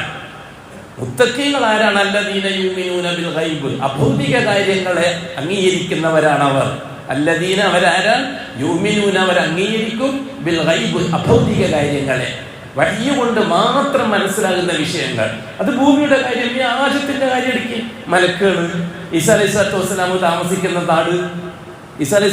താമസിക്കുന്ന നാട് എങ്ങനെ ശാസ്ത്രീയമായിട്ട് ഇന്ന സ്ഥലത്തുള്ളതായിരിക്കൊണ്ട് പറയാൻ പറ്റും? അതേ സ്ഥലം താമസിക്കുന്നുണ്ട്. കാരണം അല്ലാഹു അലാ കുല്ലി ഷൈഇൻ ഖദീർ, അല്ലാഹുവിന് ഇഷ്ടമുള്ളത് ചെയ്യാൻ അല്ലാഹു കഴിവുള്ളവനാണ്. ഭൂമിയിൽ പ്രപഞ്ചം മുഴുവനും അല്ലാഹുവിന്റെ ലഹു മുൽക്കു സമാവാതി വൽ അർദ് ബിയദിഹി മലകൂതു കുല്ലി ഷൈ. അല്ലാഹുവിന്റെ ആകാശത്തിന്റെ ഭരണവും അല്ലാഹുള്ളതാണ്, ഭൂമിയുടെ ഭരണവും അല്ലാഹുള്ളതാണ്. ഭരിക്കുന്നവനിക്ക് അറിയില്ല ഭരണീയരെ എന്ത് ചെയ്യണമെന്നുള്ള കാര്യം. നമ്മളെന്തിനാണ് വെറുതെ ആവശ്യമില്ലാണ്ട് തലമുണ്ടാക്കണത്? അതേപോലെ തന്നെ മറ്റു പല സംഭവങ്ങളെ സംബന്ധിച്ചും ആകാശവുമായി ബന്ധപ്പെട്ട വിഷയങ്ങൾ നമ്മൾ പറയേണ്ടതില്ലല്ലോ. അത് കഴിഞ്ഞിട്ട് ഇനി ഖബർ മുതൽ അങ്ങോട്ട് വേണ്ട. റൂഹിനെ സംബന്ധിച്ച് പറ. എന്താണ് റൂഹ്? മനുഷ്യൻ എന്ന് പറഞ്ഞാൽ എന്താ? 4 സംഭവങ്ങൾ ഒരുമിച്ച് കൂടിയ ഒരു പ്രതിഭാസത്തിനാണ് മനുഷ്യൻ എന്ന് പറയുന്നത്. 4 സംഭവങ്ങൾ ഒരുമിച്ച് കൂടിയ ഒരു പ്രതിഭാസത്തിനാണ് മനുഷ്യൻ എന്ന് പറയുന്നത്. അതിൽ ഒന്നാമത്തെ സംഭവം റൂഹാണ്, രണ്ടാമത്തത് ഈ ശരീരമാണ്, മൂന്നാമത്തത് ഖൽബാണ്, നാലാമത്തത് ഊർജം, ജീവൻ, പ്രാണൻ. ഇത് 4ഉം കൂടി ഉണ്ടാകുമ്പോൾ മനുഷ്യനാവുള്ളൂ. അത് ഏതൊക്കെ ഒന്ന് പോയാൽ മനുഷ്യന്റെ കഥ തീർന്നു. ഈ റൂഹിനെ സംബന്ധിച്ച് നമുക്ക് എന്താണ് ഇൽമ? ഇന്ന് വരെ റൂഹിനെ സംബന്ധിച്ചൊരു എന്തെങ്കിലും ഒരു വിവരം പറയാൻ വേണ്ടി ആരെക്കൊണ്ടെന്ന്, അല്ലെങ്കിൽ തന്നെ ഈ പ്രസന്റ് വെരിഫിക്കേഷൻസ് അല്ലേ സഹോദരങ്ങളെ ഈ സയൻസ് എന്നൊക്കെ പറഞ്ഞാൽ അതാത് സമയത്ത് കണ്ടെത്തുന്നത് പറയാന്നുള്ളതല്ലേ. അത് ഇന്ന് പറഞ്ഞത് നാളെ മാറൂലേ, നാളെ പറഞ്ഞത് മറ്റന്നാളെ മാറൂല, അങ്ങനെ മാറിക്കൊണ്ടല്ലേ ഇപ്പൊ എത്തിയിരിക്കുന്നത് നമ്മളടുത്ത്. അതേസമയം ഖുർആൻ എന്നുള്ളത് ഒരിക്കലും പ്രസന്റ് വെരിഫിക്കേഷൻ അല്ല, ഒരിക്കലും അതാത് സമയത്ത് നടക്കുന്ന കാര്യങ്ങൾ ക്ലിയർ ആക്കലല്ല. ലോകാവസാനം വരെ നടക്കുന്നത് കൃത്യമായിട്ട് പറയാന്നുള്ളതാണ് ഖുർആൻ. അത് ഈ മുഅ്മിനീങ്ങൾക്കേ സാധിക്കുള്ളൂ അത് ഏറ്റെടുക്കാൻ. മുനാഫിക്കീങ്ങൾക്ക് അത് ഏറ്റെടുക്കാൻ കഴിയില്ല, കാഫിരീങ്ങൾക്ക് കഴിയില്ല, മുൽഹിദീങ്ങൾക്ക്, യുക്തിവാദികൾ, അതാണ് മുൽഹിദീങ്ങൾക്ക് കഴിയില്ല, മുശ്രിക്കീങ്ങൾക്ക് കഴിയില്ല. പരിശുദ്ധ ഖുർആൻ നെഞ്ചോട് പിടിക്കാൻ ആരൊക്കെ കഴിയുള്ളൂ? സലഫികൾക്ക് മാത്രമേ കഴിയുള്ളൂ. അതുകൊണ്ടാണ് നാം സലഫിയത്ത് നഷ്ടപ്പെടാതെ സൂക്ഷിച്ചോളെന്ന് ആവർത്തിച്ച് പറയുന്നത്. നമ്മുടെ നസീഹത്ത് പൂർണ്ണമായും നാം ഉപയോഗപ്പെടുത്തുന്നത് സലഫികളോടാണ്. കാരണം അവർ കിട്ടിയവരാണ്, അത് നഷ്ടപ്പെട്ടു പോകാൻ പാടില്ല. കിട്ടാത്തവർക്ക് കിട്ടുന്നതിനേക്കാൾ നമ്മൾ വിഷമിക്കേണ്ടത് കിട്ടിയത് നഷ്ടപ്പെട്ടു പോകാതിരിക്കാനാണ്, അല്ലേ? കിട്ടാത്തതിന്റെ പിന്നാലെ പോയിട്ട് പിടിക്കുന്നതിനേക്കാൾ നല്ലത് കിട്ടിയത് നഷ്ടപ്പെടാതെ സൂക്ഷിക്കലല്ലേ? ബുദ്ധിമാൻ ആരാണ്?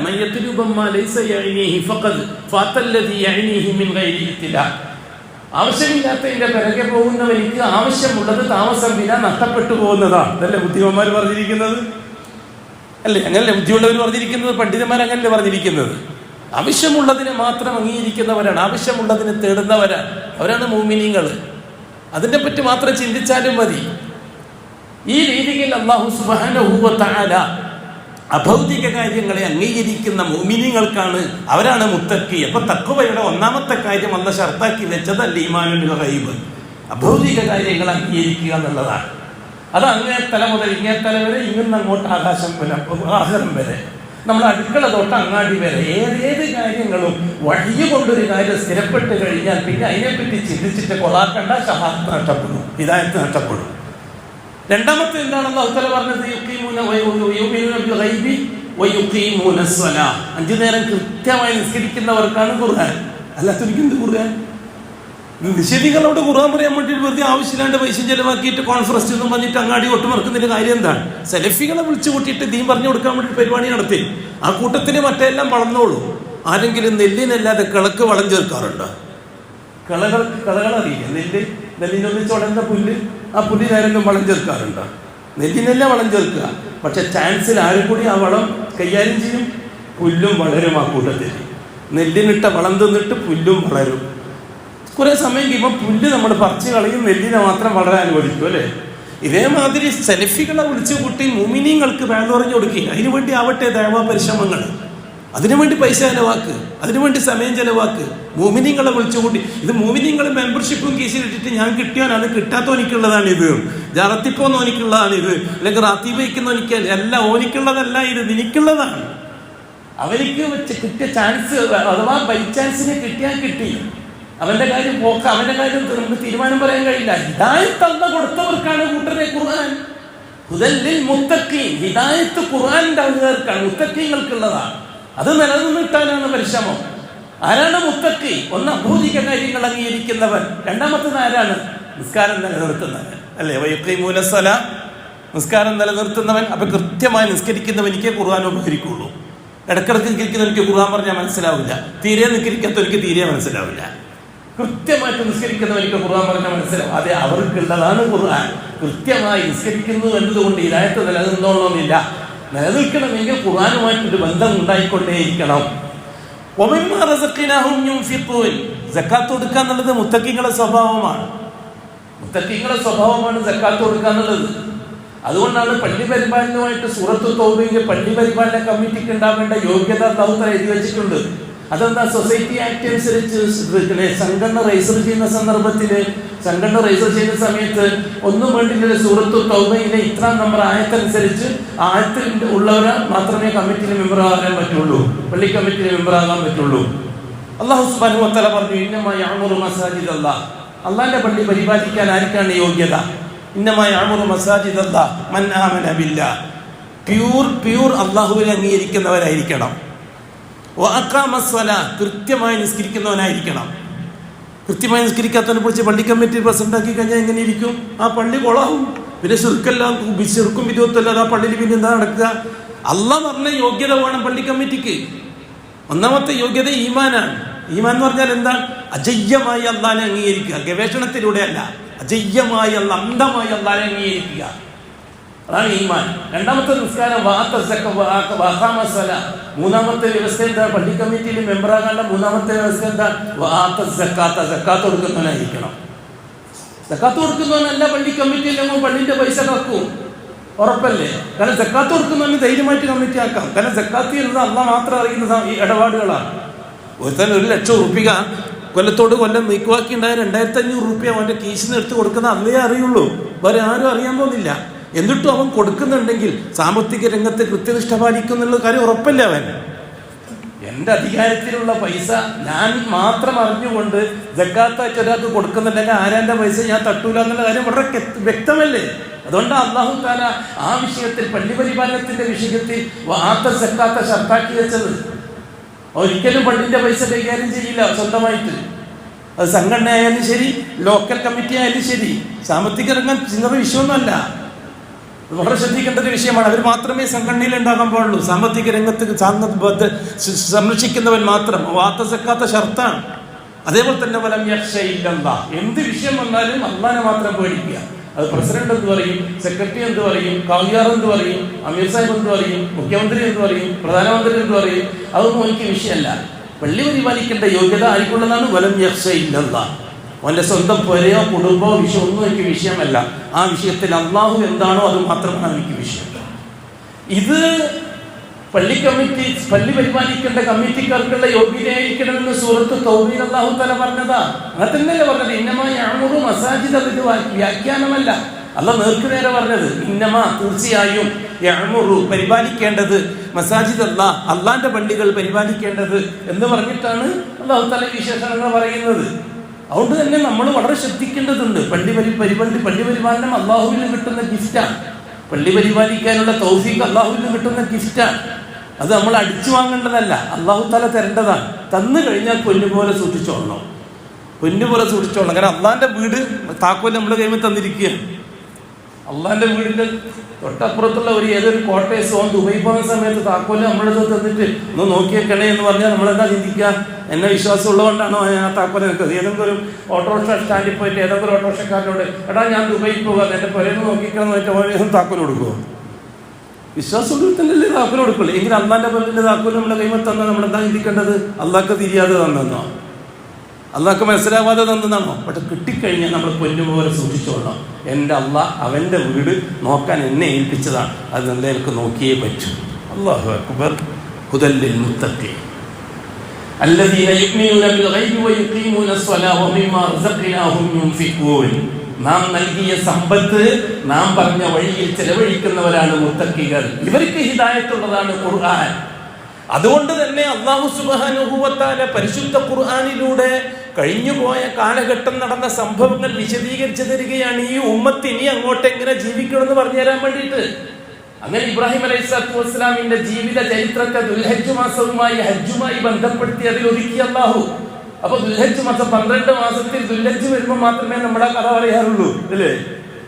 രണ്ടാമതായിട്ട് അല്ലാഹു സുബ്ഹാനഹു വ തആല ചെയ്തത് ബഹുമാനപ്പെട്ട മൂസ അലൈഹിസ്സലാത്തു വസ്സലാമിനെ മുഹറം മാസവുമായിട്ട് ബന്ധിപ്പിച്ചു.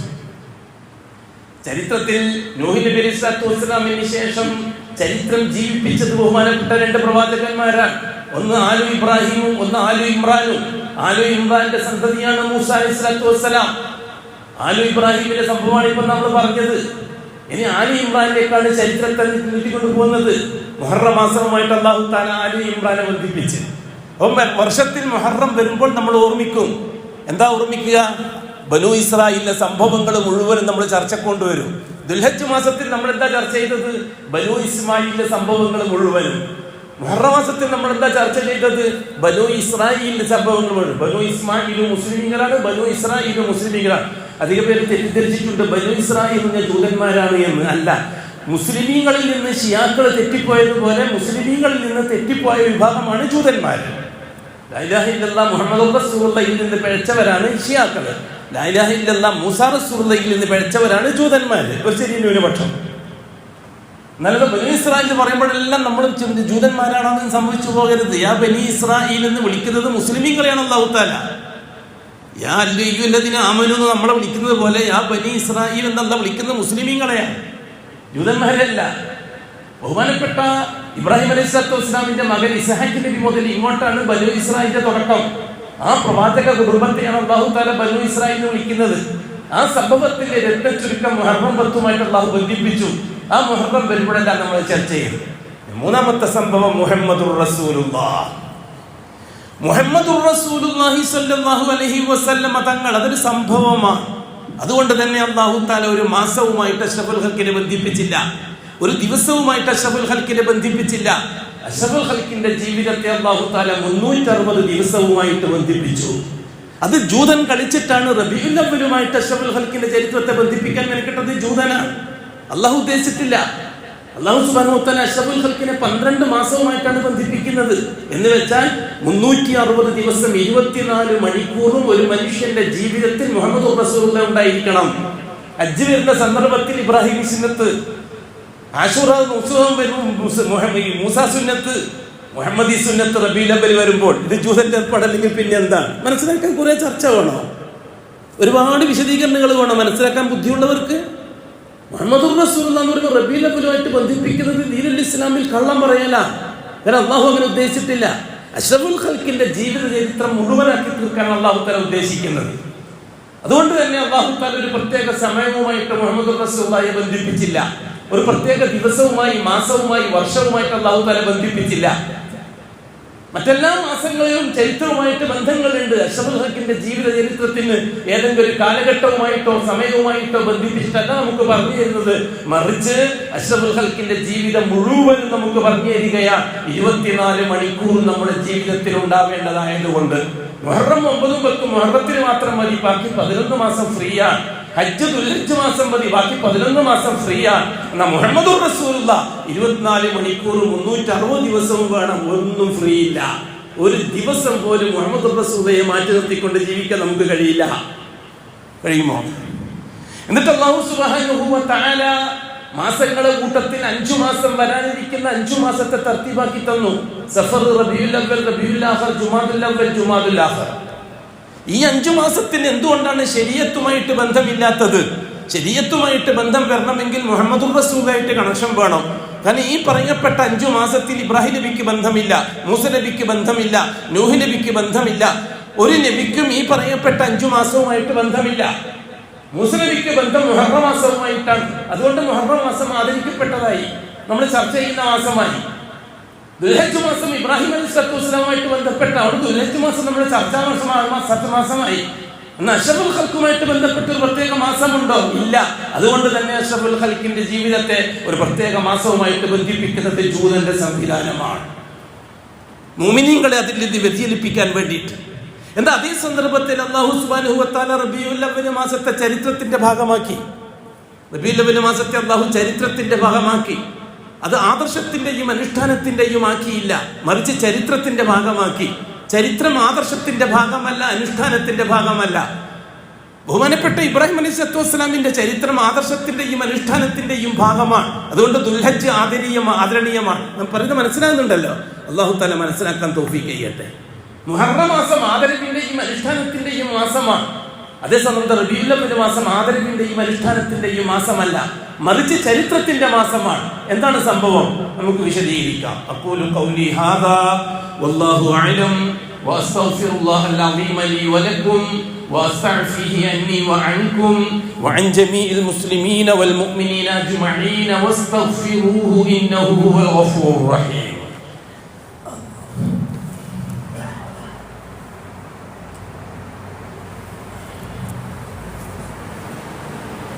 അൽഹംദുലില്ലാഹി റബ്ബിൽ ആലമീൻ വസ്സലാത്തു വസ്സലാമു അലാ അഷ്റഫിൽ മഖ്ലൂഖീൻ മുഹമ്മദിൻ വആലിഹി വസഹ്ബിഹി അജ്മഈൻ. ഇബാദല്ലാഹ് ഇത്തഖുല്ലാഹ ഹഖ്ക തുഖാതിഹി വലാ തമൂതുന്ന ഇല്ലാ വഅൻതും മുസ്ലിമൂൻ. സഹോദരങ്ങളെ, സഹോദരിമാരെ, ഹസ്രത്ത് ഇബ്രാഹിം അലൈഹിസ്സലാത്തു വസ്സലാമിന്റെ ശരീഅത്തുമായി ബന്ധപ്പെട്ട വിഷയത്തെ നമുക്കൊന്നും ജീവിതത്തിൽ പകർത്താനില്ല. ഇന്ന് ഇബ്രാഹിമി സുന്നത്തനുസരിച്ച് പ്രവർത്തിക്കണം. ദുൽഹജ്ജ് മാസത്തിൽ ചെയ്യേണ്ട ജോലിയും എന്തുമായിട്ടേ ബന്ധമുള്ളൂ? മുഹമ്മദി റിസാലത്തുമായിട്ടേ ബന്ധമുള്ളൂ. അശ്ഹദു അന്ന മുഹമ്മദ് റസൂലുള്ളാഹിയെ ബന്ധമുള്ളൂ. ഇബ്രാഹിം അലൈഹിസ്സലാത്തു വസ്സലാമിന്റെ കാലത്തെ ചരിത്രത്തെ ഓർമ്മിക്കുന്നത് മുഹമ്മദ് റസൂലിനനുസരിച്ചായിരിക്കണം. മൂസ നബിയുടെ ചരിത്രത്തെ ഓർമ്മിക്കുന്നത് മുഹമ്മദ് റസൂലിനനുസരിച്ചായിരിക്കണം. അതുകൊണ്ടാണ് തൗറാത്ത് അനുസരിച്ച് ജീവിക്കുന്ന ജൂതന്മാർ ഇപ്പോഴും നല്ല തഖ്വയോടെ ജീവിക്കുന്ന ജൂതന്മാർ ഇന്ന് ലോകത്തുണ്ട്. അവർ പ്യൂറായിട്ട് ലാ ഇലാഹ ഇല്ലല്ലാഹ് മൂസാ റസൂൽ അനുസരിച്ച് ജീവിക്കുന്നവരാണ്. അഷ്റഫുൽ ഖൽഖ് മദീനത്ത് വരുമ്പോഴും ഉണ്ടായിരുന്നു നല്ല പണ്ഡിതന്മാര്. അബ്ദുല്ലാഹി ഇബ്നു സലാമിനെ പോലെയുള്ള പണ്ഡിതന്മാരുണ്ടായിരുന്നു. അവർ പിന്നീട് ഇസ്ലാമിലേക്ക് വന്നു. അവരൊക്കെ പ്യൂറായിട്ട് മൂസാ ശരീഅത്ത് അനുസരിച്ച് ജീവിക്കുന്നവരാണ്. എന്നിട്ട് എന്റെ അല്ലാഹു സുബ്ഹാനഹു വ തആല ആവശ്യം കൊടുത്തില്ല. മുഹമ്മദി റിസാലത്തുമായിട്ട് ബന്ധമില്ലാത്ത അമലുകൾക്ക് പ്രസക്തിയില്ല. അതുകൊണ്ട് ജൂതന്മാർ എത്ര മുത്തഖിയായിട്ട് വലിയായിട്ട് ജീവിച്ചാലും ശരി, മുഹമ്മദി റിസാലത്തുമായിട്ട് ആ ബന്ധമില്ലാത്തത് കൊണ്ട് അവരുടെ ജീവിതത്തെ അംഗീകരിക്കുന്ന പ്രശ്നമില്ല. ഇബ്രാഹിം അലൈഹിസ്സലാത്തു വസ്സലാമിന്റെ മില്ലത്തനുസരിച്ച് ജീവിക്കുന്നവരാണ് ഖുറൈശികൾ. കൃത്യമായി നിസ്കരിക്കുന്നവർ, നോമ്പുനോക്കുന്നവർ, ഹജ്ജ് ചെയ്യുന്നവർ, ഉംറ ചെയ്യുന്നവർ, കഅബാലയത്തെ പരിപാലിക്കുന്നവർ. പക്ഷെ അല്ലാഹു തആല പരിഗണിച്ചില്ല. എന്തുകൊണ്ട്? മുഹമ്മദി റിസാലത്തുമായിട്ടായ അമലുകളെ ബന്ധിപ്പിക്കാൻ ഖുറൈശികൾ തയ്യാറായില്ല. തന്നെ മുഹമ്മദ് റസൂൽ അംഗീകരിക്കാൻ തയ്യാറായില്ല. അതുകൊണ്ട് അവരെ അമലുകൾ പാഴായി. എന്ന് നല്ലത് ചെയ്തിട്ട് എന്താ കാര്യം? എന്താണ് അള്ളാഹുവിന്റെ പൊതുവാചകം? അല്ലാഹു തആല പറഞ്ഞു, വമാ അതാകുമുർ റസൂലു ഫഖുദു. റസൂൽ നിങ്ങൾക്ക് എന്താണോ കൊണ്ടു തന്നത് അത് നിങ്ങൾ മുറുകെ പിടിച്ചോളെ. വമാ നഹകും അൻഹു ഫൻതഹു. പ്രവാചകൻ എന്താണോ നിങ്ങളോട് നിരോധിച്ചത് അത് നിങ്ങൾ ഒഴിവാക്കിക്കോളെ. അപ്പൊ ഈ കാലഘട്ടത്തിൽ നമ്മൾ നല്ലതൊന്നും പറഞ്ഞിട്ട് ചെയ്യാൻ പറ്റൂല. ഇന്ന് നല്ലതല്ലേ എന്ന് പറഞ്ഞിട്ട് ചെയ്യുമ്പോൾ സംഭവിക്കുന്നത് ഷഹാദത്ത് ബാത്തിലാകുകയാണ്. തന്നെ ഉമർ റസൂൽ കൊടുത്ത രണ്ടാം ഷഹാദ ബാത്തിലാവും. ഏതെങ്കിലും ഒരു കാര്യം നല്ലതല്ലേ, ആ ദിക്ർ നല്ലതല്ലേ, ഈ ദുആ നല്ലതല്ലേ, ആ ഹൽക്ക നല്ലതല്ലേ, ഇത് നല്ലതല്ലേ എന്ന് പറഞ്ഞിട്ട് ചെയ്യുമ്പോൾ സംഭവിക്കുന്നത് എന്താണ്? മുഹമ്മദി റിസാലത്തിന് കൊടുത്ത ഷഹാദത്ത് ബാത്തിലാകുകയാണ്. എന്താണ് മുഹമ്മദ് റിസാലത്തിന്റെ ആകത്തുക? റസൂലുള്ളാഹി സ്വല്ലല്ലാഹു അലൈഹി വസല്ലം പറഞ്ഞു, മാ തറക്തു ഷൈഅ. ഒരു കാര്യവും ഞാൻ വിട്ടുകളഞ്ഞിട്ടില്ല. എന്താ? ഒരു കാര്യവും ഞാൻ വിട്ടുകളഞ്ഞിട്ടില്ല. യുഖർരിബുക്കും ഇലൽ ജന്ന വയുബൈദുക്കും അനിൻ നാർ. സ്വർഗത്തിലേക്ക് നിങ്ങൾക്ക് പ്രവേശിക്കാനും നരകത്തിൽ നിന്ന് രക്ഷപ്പെടാനുമുള്ള ഒരു കാര്യവും നിങ്ങൾക്ക് ഞാൻ വിട്ടുകളഞ്ഞിട്ടില്ല. ഇതാ ഇല്ല അത് അമർത്തുക്കും ബി. അത് നിങ്ങളോട് ഞാൻ കൽപ്പിച്ചിട്ടല്ലാതെ. എന്തൊരു വാക്കാ! എല്ലാവരോടും പറയും, എല്ലാം ചിന്തിക്കേണ്ട വിഷയം ഇതാണ്. ഒരു സുബ്ഹാനല്ലാഹ് പറഞ്ഞാൽ ഇന്നത് കിട്ടും എന്ന് റസൂലുള്ളാഹി തങ്ങൾ പറയാതെ വിട്ടിട്ടില്ല. ഒരു ഹറഫ് പോലും. അത്ഭുതമല്ലേ? സലഫികൾ എത്ര ഭാഗ്യവാന്മാരാണ്. സെൽഫികൾക്കല്ലേ അങ്ങനെ തുലാസിലിട്ട് തൂക്കാൻ കഴിയുന്നുള്ളൂ. 2 തുലാസിലിട്ട് തൂക്കണ്ടേ? ഒന്ന് ഖിലാസിന്റെ തുലാസ്, ഒന്ന് ഇത്തിബാഹിന്റെ തുലാസ്. തൗഹീദിന്റെയും സുന്നത്തിന്റെയും തുലാസിലിട്ട് തൂക്കി ജീവിക്കാൻ സൗഭാഗ്യം കിട്ടിയ സലഫികൾ ഭാഗ്യവാന്മാർ. പക്ഷെ നമ്മൾ ഭാഗ്യവാന്മാരാണ് എന്ന് നമുക്ക് മനസ്സിലാകാത്തത് നമ്മുടെ പാരമ്പര്യക്കാരായതുകൊണ്ടാണ്, അധ്വാനിക്കാത്തത് കൊണ്ടാണ്, കഷ്ടപ്പെടാത്തത് കൊണ്ടാണ്. ത്യാഗം ചെയ്തവരെല്ലാം ത്യാഗം കൊണ്ട് പോയി. നമ്മളൊക്കെ മെമ്പർഷിപ്പിന്റെ ബന്ധം മാത്രം ഉള്ളതുകൊണ്ടാണ് സലഫിയത്തോട് താല്പര്യമില്ലാത്തത്. ഭാഗ്യവാന്മാരല്ലേ സലഫികൾ? റസൂലുള്ളാഹി സ്വല്ലല്ലാഹു അലൈഹി വസല്ലമ തങ്ങൾ ബറാ ഇബ്നു അസിബിൽ നിന്ന് ഇമാം തുർമുദി റിപ്പോർട്ട് ചെയ്ത ഹദീസ്, ബറാ ഇബ്നു അസിബ് റളിയല്ലാഹു അൻഹു പറയുകയാണ്, ഉറങ്ങാൻ കിടക്കുമ്പോൾ ചൊല്ലാനുള്ള ദുആ റസൂലുള്ളാഹി സ്വല്ലല്ലാഹു അലൈഹി വസല്ലം ഞങ്ങൾക്ക് പഠിപ്പിച്ചു തന്നു. ഖുർആന്റെ ആയത്ത് പഠിക്കുമ്പോഴായിരുന്നു ഞങ്ങളെ കൊണ്ടത് പഠിപ്പിച്ചത്. എന്താണ് ആ ദുആ? അല്ലാഹുമ്മ അസ്ലംതു നഫ്സി ഇലൈക് വവജ്ജഹ്തു വജ്ഹി ഇലൈക് വഫവ്വൽതു അംരി ഇലൈക് റഹ്ബത്തൻ വറഗ്ബത്തൻ ഇലൈക് ലാ മൻജഅ വലാ മൽജഅ മിൻക ഇല്ലാ ഇലൈക് ആമൻതു ബികിതാബിക അല്ലദീ അൻസൽത വനബിയിക അല്ലദീ അർസൽത. ബറാ ഇബ്നു അസിബ് റളിയല്ലാഹു അൻഹു പറയുകയാണ്, നല്ല ഒരു ഉഗ്രൻ ദുആ അല്ലേ അത്? ഉറങ്ങാൻ കിടക്കുന്ന സമയത്ത് ഇങ്ങനെ കിടക്ക വിരിപ്പില്, എന്നിട്ട് ഇങ്ങനെ വലത്തെ ചള്ളക്ക് വലത്തെ കൈയും വെച്ചിട്ട് ഇങ്ങനെ ചെരിഞ്ഞ് കിടന്നിട്ട് അള്ളാഹുവോട് സംസാരിക്കുക. എന്തൊരു മുഅ്മിനീങ്ങളും സൗഭാഗ്യവാന്മാർ, മുശ്രിക്കീങ്ങളും മുൽഹിദീങ്ങളും മുബ്തദീങ്ങളും എന്തൊരു ദുർഭാഗ്യവാന്മാർ. അവർ ശൈഖന്മാർ പറഞ്ഞു കൊടുത്താൽ ദിക്റും പറഞ്ഞിട്ടാണ് കിടക്കുക, നമ്മൾ റസൂലുള്ള പറഞ്ഞ് ദിക്റും പറഞ്ഞിട്ടാണ് കിടക്കുക. അതിന് വ്യത്യാസം. സലഫികളും ഷിയാക്കളും നമ്മൾ വ്യത്യാസം അതാ, അല്ലെങ്കിൽ സലഫികളും സൂഫികളും നമ്മൾ വ്യത്യാസം അതാ. അല്ലാഹുമ്മ, ഏ അല്ലാഹ്, അസ്ലംതു നഫ്സി ഇലൈക്, എൻ്റെ തടി ഞാനിതാ നിന്നെ ഏൽപ്പിക്കുകയാണ്. കിടന്നിട്ടാ പറയുന്നത്, നേരെ വിളിക്കുന്നൊരു ഉറപ്പില്ല. എൻ്റെ ശരീരത്തെ ഞാൻ നിന്നെ ഏൽപ്പിക്കുകയാണ്. അല്ലാഹുവേ, അസ്ലംതു നഫ്സി ഇലൈക് വവജ്ജഹ്തു വജ്ഹി ഇലൈക്, എൻ്റെ മുഖം നിന്നിലേക്ക് ഞാൻ തിരിച്ചു കിടത്തിയിരിക്കുകയാണ്. ചെരിഞ്ഞ് കിടന്നിട്ടാണ് പറയുന്നത്, ആകാശത്തിൽ നോക്കിയിട്ടല്ല, ചെരിഞ്ഞ് കിടന്നിട്ട്. കിടക്കുമ്പോൾ ചെരിഞ്ഞ് കിടക്കും, ബുദ്ധിമുട്ടുണ്ടെങ്കിൽ പിന്നെ മേലെ നടന്നോ. വവജ്ജഹ്തു വജ്ഹി ഇലൈക് വഫവ്വൽതു അംരി ഇലൈക്, എൻ്റെ കാര്യങ്ങളൊക്കെ ഞാൻ നിന്നെ ഏൽപ്പിച്ചിരിക്കുകയാണ്. എൻ്റെ കുടുംബം, എൻ്റെ ഭാര്യ, എൻ്റെ മക്കൾ, എൻ്റെ കച്ചവടം, എൻ്റെ ജോലി, എൻ്റെ ബിസിനസ്, എൻ്റെ ഏർപ്പാടുകൾ, എൻ്റെ വീട്, എൻ്റെ പള്ളി എല്ലാം നിന്നെ ഞാൻ ഏൽപ്പിക്കുകയാണ്. അല്ലാഹുവേ, ഫവ്വൽതു അംരി ഇലൈക്, എല്ലാം ഞാൻ നിന്നെ ഏൽപ്പിക്കും. ഫവ്വൽതു അംരി ഇലൈക് റഹ്ബത്തൻ വറഗ്ബത്തൻ ഇലൈക്, പേടിക്കുന്നുണ്ടെങ്കിൽ നിന്നെ എനിക്ക് പേടിയുള്ളൂ, ആഗ്രഹവും നിന്നോട് മാത്രമേ ഉള്ളൂ. റഹ്ബത്ത് എന്ന് പറഞ്ഞാൽ പേടി, റഹ്ബത്ത് എന്ന് പറഞ്ഞാൽ ആഗ്രഹം. ഞാൻ എന്തെങ്കിലും പേടിക്കുന്നുണ്ടെങ്കിൽ നിന്നേ ഉള്ളൂ, നീ നഷ്ടപ്പെട്ടു എന്നുള്ള പേടി. എന്തെങ്കിലും ആഗ്രഹിക്കുന്നുണ്ടെങ്കിൽ നീ തരാതിരുന്നേക്കോ എന്നുള്ള പേടി എനിക്കുള്ളൂ, നീ തന്നതിനാണെങ്കിൽ. റഹ്ബത്തൻ വറഗ്ബത്തൻ ഇലൈക് ലാ മൻജ, ഒരു രക്ഷാകേന്ദ്രവുമില്ല, വല മൽജ, ഒരഭയകേന്ദ്രവുമില്ല, ഇല്ല ഇല്ലേ. എങ്ങോട്ട് ഓടിയാൽ ലാസ്റ്റ് വേണ്ടത് ഇതിൻ്റെടുത്തേക്ക്. ഇങ്ങനെ എന്തോടി രക്ഷപ്പെടാൻ മെനക്കെട്ടാൽ അവസാനം എത്തേണ്ടത് നിൻ്റെ അടുത്തേക്കാണ്. പിന്നെ ഞാൻ ഓടിയിട്ട് എന്താണ് കാര്യം? അതുകൊണ്ട് വിനീതമായിട്ട് അബിദ് പറയണം അല്ലാഹുവോട്, ആമൻതു ബികിതാബിക അല്ലദീ അൻസൽത, നീ നിൻ്റെ പ്രവാചകന് ഇറക്കിക്കൊടുത്ത കിതാബ് ഞാൻ പൂർണ്ണമായി അംഗീകരിച്ചിരിക്കുന്നു. ഞാൻ ഒന്നൊരു വ്യത്യാസം അതിൽ കാണിക്കുന്നില്ല, കാണിക്കുകയും ചെയ്യില്ല. പൂർത്തീകരണം കാണിച്ചിട്ടുണ്ടെങ്കിൽ ഞാനത് പ്യൂറായിട്ട് അംഗീകരിക്കുന്നു. ആമൻതു ബികിതാബിക അല്ലദീ അൻസൽത വബിനബിയിക അല്ലദീ അർസൽത, നീ റസൂലാക്കി നിയോഗിച്ച എൻ്റെ നബിയുണ്ടല്ലോ, ആ നബിനെയും ഞാൻ പൂർണ്ണമായി അംഗീകരിക്കുന്നു. ഞാൻ കിടന്നുറങ്ങുന്നു. നേരം വെക്കുമ്പോൾ റൂഹ് പോയാൽ എന്താ പക്ഷേ? റസൂലുള്ളാഹി സ്വല്ലല്ലാഹു അലൈഹി വസല്ലം തങ്ങൾ പറഞ്ഞില്ലേ, ദുആ ചെയ്തിട്ട് കിടക്കിൻ, തീർച്ചയായിട്ടും ആ മരണത്തിൽ ആ കിടത്തത്തിൽ അവൻ മരിക്കാൻ ഇടവന്നാൽ മുത്ത അലൽ ഫിത്ര, ഉമ്മ പ്രസവിക്കുന്ന അന്ന് മരിച്ചതുപോലെയായിരിക്കും നീ. ഈ ദുആവും മറ്റുള്ള ദുആകളൊക്കെ പറഞ്ഞിട്ട് മരിച്ചാൽ, ഉമ്മ പ്രസവിച്ച അന്ന് മരിച്ചാൽ എന്താണ് അവസ്ഥ, അതേപോലെയാണ് നീ. അല്ലാഹു റസൂൽ പറഞ്ഞ രക്ഷപ്പെട്ടില്ല കൂട്ടരെ, ജീവിതം മുഴുവൻ ബാക്കി ലാഭമല്ലേ. ഭൂമിയിൽ ജീവിച്ചത് മുഴുവൻ ലാഭം, മരിച്ചതോ ഉമ്മ വെച്ച അന്ന് മരിച്ചതുപോലെയും. നേരെ മൂന്നിടത്തേക്കാ അള്ളാഹുവിന്റെ തിരുവഹദറത്തിലേക്ക്. സുബ്ഹാനല്ലാഹ്. ഇവിടെ എന്റെ വിഷയം എന്താണ്? ബറാ ഇബ്നു ആസിബ് റളിയല്ലാഹു അൻഹു പറയുകയാണ്, ഈ ദുആ ഞാൻ കാണാതെ പഠിച്ചു. എന്നിട്ടൊരു ദിവസം റസൂലുള്ളാഹിന്റെ സദസ്സിലേക്ക് ഞാൻ പോയി. യാ റസൂലല്ലാഹ്, ഞാൻ ആ ദുആ പഠിച്ചിട്ടുണ്ട്, എന്റെ പാഠം ഒന്ന് കേൾക്കണം. ഈ ഇഫ്തിന്റെ ഉസ്താദന്മാരുടെ ഇഫ് പഠിക്കുന്ന പിള്ളേർ പോയിട്ട് പറയില്ലേ, അതേപോലെ എന്റെ പാഠം ഒന്ന് കേൾക്കുന്ന നബിയെ, ഞാൻ പഠിച്ചിട്ടുണ്ട്. എന്നാ പറയാന്ന് പറഞ്ഞു. അല്ലാഹുമ്മ അസ്ലംതു നഫ്സി ഇലൈക് വവജ്ജഹ്തു വജ്ഹി ഇലൈക് വഫവ്വൽതു അംരി ഇലൈക് വഅൽസംതു വഫവ്വൽതു അംരി ഇലൈക് റഹ്ബത്തൻ വറഗ്ബത്തൻ ഇലൈക് ലാ മൻജഅ വലാ മൽജഅ മിൻക ഇല്ലാ ഇലൈക് ആമൻതു ബികിതാബിക അല്ലദീ അൻസൽത വബിറസൂലിക അല്ലദീ അർസൽത.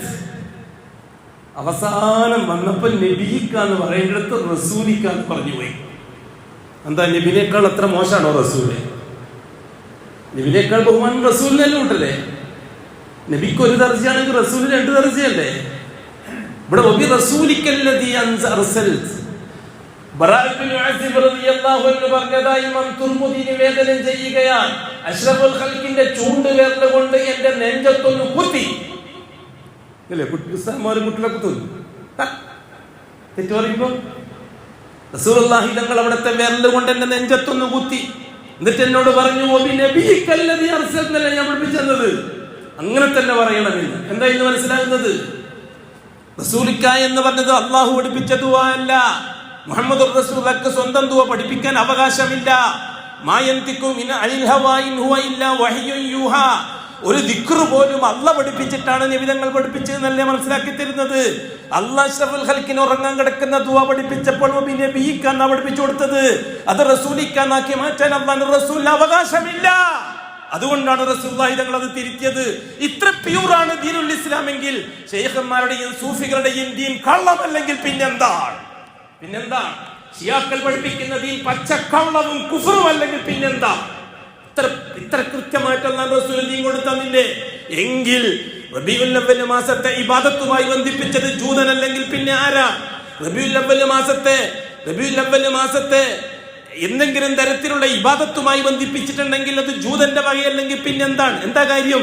മുഅ്മിനീങ്ങളെ സലഫികളുടെ തൗഹീദ് ബാത്തിലാക്കാൻ, ഹിദായത്ത് നഷ്ടപ്പെടുത്തി കളയാൻ, അങ്ങനെയെങ്കിലും ഒരു തന്ത്രം നോക്കാൻ പറഞ്ഞിട്ടല്ലേ മുഹമ്മദ് റസൂലുള്ളാഹി കൊണ്ട് കളിക്കാൻ തുടങ്ങിയത് ജൂതൻ? ജൂതനല്ലേ ശീഇയ്യത്ത് ഉണ്ടാക്കിയത്? ആ ശീഇയ്യത്തിന്റെ ഭാഗമല്ലേ സൂഫിസം? ആ സൂഫിസം അല്ലേ ഇന്ന് ഇസ്ലാമിനെ കൊന്നുകൊണ്ടിരിക്കുന്ന കേരളത്തിൽ? എന്നിട്ടും നാം അടങ്ങിയിരിക്കുകയല്ലേ? അടങ്ങിയിരിക്കാനായിട്ടില്ല. അതെ, റബീഉൽ അവ്വൽ മാസത്തിന്റെ പ്രത്യേകത എന്താണ്? ഇൻഷാ അല്ലാഹ് വരും നാളുകൾ നമുക്ക് ചർച്ച ചെയ്യാം. അള്ളാഹു ഇൽമിൽ ഒരുപാട് ബറക്കത്തും അമൽ ചെയ്യാൻ അതിനേക്കാളേറെ തൗഫീഖും അനുഗ്രഹിക്കട്ടെ. അള്ളാഹ് ഈ തന്ന സൗഭാഗ്യം, ഈ ഹിദായത്തിന്റെ സൗഭാഗ്യം, ഈ തൗഹീദിന്റെ സൗഭാഗ്യം, ഈ സുന്നത്തിന്റെ സൗഭാഗ്യം ഒരു പോറല് പോലും ഏൽക്കാതെ, ഒരു അണ്ണുമണി തൂക്കം പോറലേൽക്കാതെ പ്യൂറായി അതിന്റെ 24 കാരറ്റ് നിലനിർത്തിക്കൊണ്ട് അള്ളാഹുവിനെ കണ്ടുമുട്ടാൻ എന്താണോ വേണ്ടത് അള്ളാഹു നമുക്കത് പൂർത്തിയാക്കി തരട്ടെ. നമ്മളോട് ദുആ ചെയ്യാൻ ചില സഹോദരങ്ങൾ, ഒരു സഹോദരൻ അദ്ദേഹത്തിൻ്റെ സഹോദരി മാരകമായ രോഗത്തിൽ ചികിത്സയിലാണ്, നമ്മളെ ഈ നാട്ടുകാരൻ തന്നെ. അതേപോലെ തന്നെ വേറൊരു സഹോദരൻ, അദ്ദേഹത്തിൻ്റെ ബാപ്പ ആശുപത്രിയിലാണ്. ഒന്ന് ദുആ ചെയ്യണമെന്ന് ഒരപേക്ഷ, ദുആ മാത്രം. അതെ, അല്ലാഹ് അസ്ബാബുകളെ പരിഗണിക്കാതെ നിന്റെ ഖുദ്റത്ത് കൊണ്ട് നീ ആ രോഗികൾക്ക് ശിഫാഇ നസീബാക്കി കൊടുക്കണേ അല്ലാഹുവേ. ഞങ്ങളിലുള്ള രോഗികൾ, ക്യാൻസർ രോഗികൾ, കിഡ്നി രോഗികൾ, ഹാർട്ട് രോഗികൾ, ട്യൂമർ രോഗികൾ, മാനസിക രോഗികൾ, അപസ്മാര രോഗികൾ, ചെറുതും വലുതുമായ രോഗങ്ങളെ കൊണ്ട് വേദന തിന്ന് കഴിയുന്നവർ, ആശുപത്രികളിലുള്ളവർ, വീടുകളിലുള്ളവർ, ആണുങ്ങൾ, പെണ്ണുങ്ങൾ, കുട്ടികൾ, വലിയവർ, മുസ്ലിമീങ്ങൾ, അമുസ്ലിമീങ്ങൾ, അല്ലാഹ് കൂടുതൽ വിഷമിപ്പിക്കാതെ നീ നിന്റെ ഖുദ്റത്തുകൊണ്ട് ശിഫാഇ നസീബാക്കി കൊടുത്ത് ആഫിയത്തും സലാമത്തും തിരിച്ചു കൊടുക്കണേ അല്ലാഹുവേ. അതേപോലെ നമ്മിൽ നിന്ന് മരിച്ചുപോയവർ ബർസഖിൻ്റെ ലോകത്താണ്. ചിലർ അള്ളാഹുവിൻ്റെ അടുക്കൽ നല്ല സന്തോഷത്തിലാണ്, മറ്റ് ചിലർ എന്തോ കാരണത്താൽ അള്ളാഹുവിൽ നിന്ന് വളരെ അകലത്തിലാണ്. അള്ളാഹു തആല അള്ളാഹുവിൻ്റെ അടുത്ത് കഴിഞ്ഞുകൂടുന്നവരെ കൂട്ടത്തിൽ അള്ളാഹിൻ്റെ ഔദാര്യം കൊണ്ട് അവരെ ഉൾപ്പെടുത്തി കൊടുക്കട്ടെ. നമ്മൾ മരിച്ച് ബർസഖിലെത്തുമ്പോൾ ആ നല്ലവരോടൊപ്പം ചെന്ന് ചേരാനും അവരോടൊപ്പം ജന്നത്തുൽ ഫിർദൗസിൽ പ്രവേശിക്കാനും എന്താണോ വേണ്ടത് മരിക്കുന്നതിന് മുമ്പ് അള്ളാഹു ആ നല്ല സൗഭാഗ്യം നൽകി അനുഗ്രഹിക്കുന്നവരെ കൂട്ടത്തിൽ എന്നെയും നിങ്ങളെയും അള്ളാഹു ഉൾപ്പെടുത്തി തരട്ടെ. അലാ വസല്ലു വസല്ലിമു അലൻ നബിയിൽ മുസ്തഫ വറസൂലിൽ മുർത്തദ ഇന്നല്ലാഹ വമലായികത്തുഹു യുസല്ലൂന അലൻ നബി യാ അയ്യുഹല്ലദീന ആമനു സല്ലു അലൈഹി വസല്ലിമു തസ്ലീമാ. اللهم صل وسلم على رسولك سيدنا محمد وعلى آله وصحبه وأتباعه ومن تبعهم بإحسان إلى يوم الدين. اللهم ارض عن خلفائه الراشدين المهديين أبي بكر وعمر وعثمان وعلي وعن سائر الصحابة كلهم أجمعين وارض عنا معهم برحمتك يا أرحم الراحمين. اللهم اغفر للمؤمنين والمؤمنات والمسلمين والمسلمات الأحياء منهم والأموات. اللهم إنك مجيب الدعوات وقاضي الحاجات طيب ثرانا وثراهم واجعل الجنة مأوانا ومأواهم. اللهم أعزنا وأعز الإسلام والمسلمين. اللهم انصرنا وانصر الإسلام والمسلمين. اللهم ألف بين قلوب المسلمين الموحدين. اللهم أصلح ذات بينهم يا رب العالمين. اللهم أذل الشرك والمشركين وأذل الكفر والكافرين وأذل الإلحاد والملحدين اللهم شتت شملهم وفرق جمعهم وكل عددهم وخالف بين كلماتهم وزلزل أقدامهم يا رب العالمين. ربنا تقبل منا إنك أنت السميع العليم وتب علينا إنك أنت التواب الرحيم واغفر لنا إنك أنت الغفور الرحيم. ربنا آتنا في الدنيا حسنة وفي الآخرة حسنة وقنا عذاب النار. وصلى الله على خير خلقه محمد وآله وصحبه أجمعين والحمد لله رب العالمين.